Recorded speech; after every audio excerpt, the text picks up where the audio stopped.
மதுராந்தகம் அருகே இருசக்கர வாகனம் மீது அரசு பேருந்து மோதல். பேரன் பாட்டி படுகாயம். கிராம மக்கள் அரசு பேருந்தை சிறைப்பிடித்து போராட்டம்.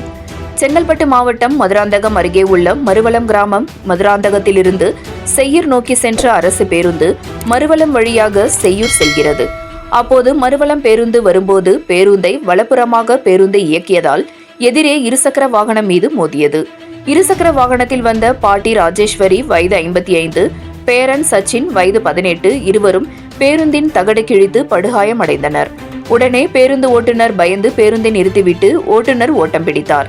ஆத்திரமடைந்த கிராம மக்கள் சிறைப்பிடித்து போராட்டம் நடத்தினர். இந்த போராட்டம் சுமார் 1 மணி நேரத்திற்கும் மேல் நடைபெற்றது. சம்பவ இடத்திற்கு வந்த அரசு பேருந்து கழக மேலாளர் சம்பவ இடத்திற்கு வந்து காயமடைந்தவர்கள் இருவருக்கும் சிகிச்சை அளிப்பதாகவும் ஓட்டுநர் மீது உரிய நடவடிக்கை எடுப்பதாகவும் உறுதியளித்ததின் பேரில் போராட்டம் விலக்கிக் கொள்ளப்பட்டது.